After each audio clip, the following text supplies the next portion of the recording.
What's up, guys? This is Big Frank, Ask Big Frank, episode, what are we on? 3? 4? Episode 4? How's everyone doing tonight? Hopefully nobody's waiting. I thought we were going to break the curse. Thought we were going to get right on, but just a little bit of technical difficulty, but I am on and I am live now, so hopefully we at least see a couple people jumping on. Here we go. How you doing, guys? Everyone should know, if you saw my posts on Instagram today, I'm wide awake because I used the Dream and Grow last night, and it is probably the best. What's up, Vinny? I'm reporting for duty. Dream and Grow, probably the best sleep aid I've ever used in my life. I woke up, not only did I sleep, but I feel alert, and if you watched my Instagram videos, you know I'm a little crazy today, so let's have some fun, let's check in, and, see how everyone's doing today. I'm in my car again today. I'm not going to any chorus concerts, but I think every kid in the neighborhood decided to come over and be in my house, and they don't need to hear what I'm talking about, so, plus it'd be too loud. Everyone's going crazy and having fun. Somehow my house became the fun house in the neighborhood, so. See how everyone's doing. Who's out there? Who's with us?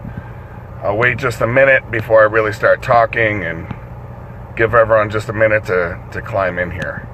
It was a beautiful day today. If anyone saw my Instagram message, the first thing I did, hey, you doing, Christian? Hey, Sheila, IFBB Pro. Sheila Metler, one of my closest friends on the planet. Someone who's very special to me. Hello, Sheila. How are you? Thank you, Christian.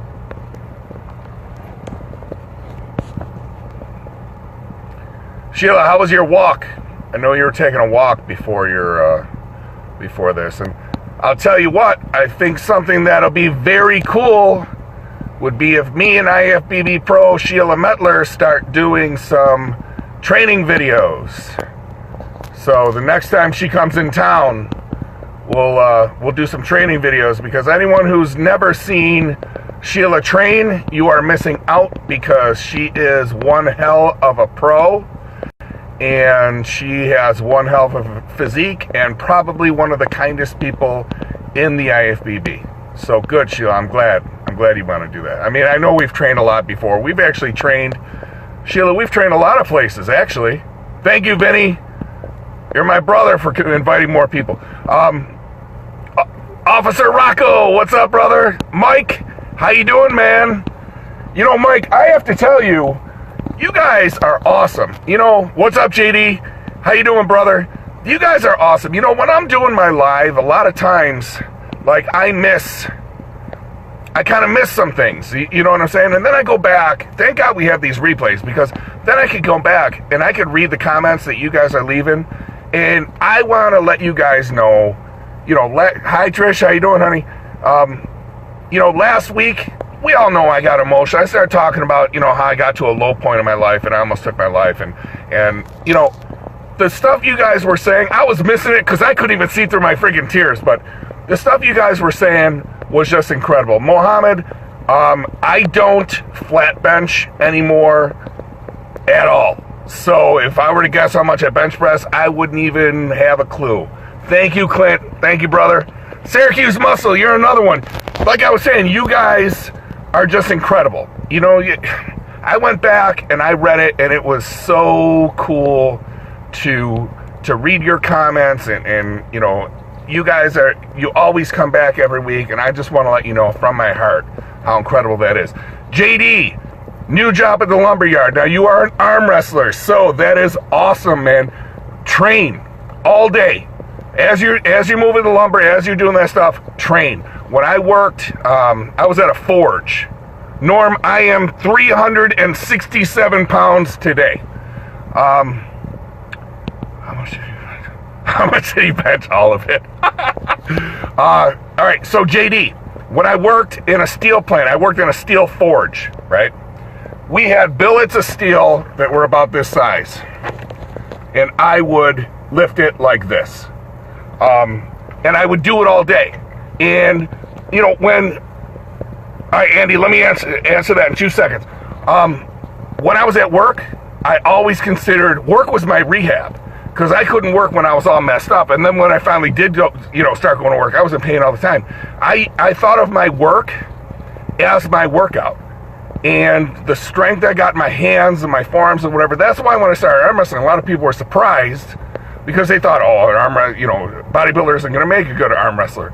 But I did, because I had 13 or 14 years working in a steel forge.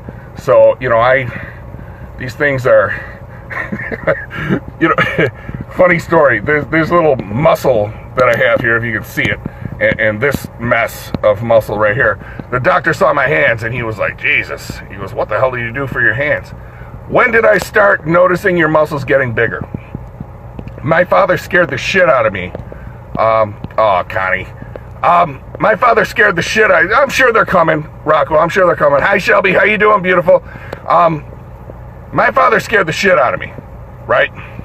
So, we just talked about this. My dad just came over and we were talking about this. So, I was always the tall kid. I was always really tall.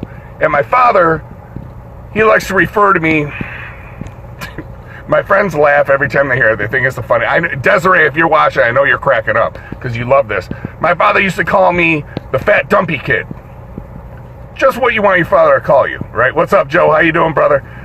Just what you want your father to call you. So, then I started leaning out, and I was real tall. I was 6'1" or 2" in 8th grade. So I was like head and shoulders above everyone else.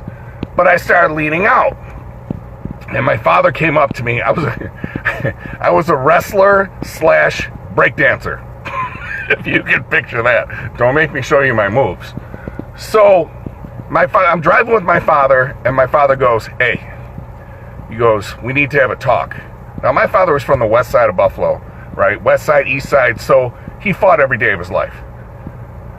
He was very old school. Now, we had moved to, a different area that was a lot better than what he grew up in, but he still had that old school mentality. Like, everything had a lock on it. Our grill was chained to the deck behind a fence, a stockade fence that had, 2 chains and fucking all kinds of shit on there. Mohammed, I was signed by the WWE in 2003. I was supposed to be on, I had a developmental contract. I was supposed to be on Tough Enough, and, well, I made some choices. I've talked about it before. I had a bad mentality back then. I never felt I was good enough, and I kept thinking, I'm not good enough. I'm going to keep trying. I'm going to keep trying. I'm going to wait. And before I realized I was in my 40s, I was like, what the hell did I give up all that time for? So there's something to you.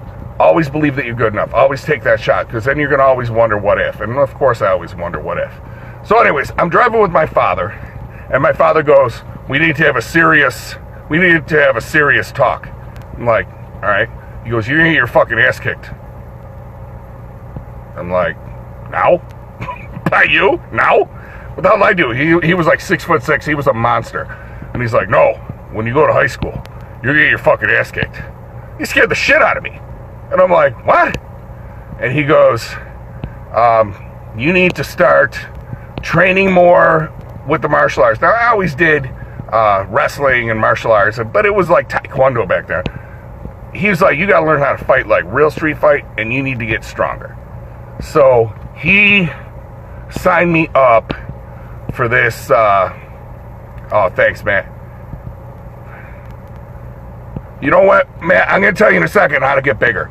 So he told me, he was like, I'm signing you up for a weightlifting class. It was all summer. It was like summer school. And it was, I remember the guy's name was Coach Mamaletti. He was over in North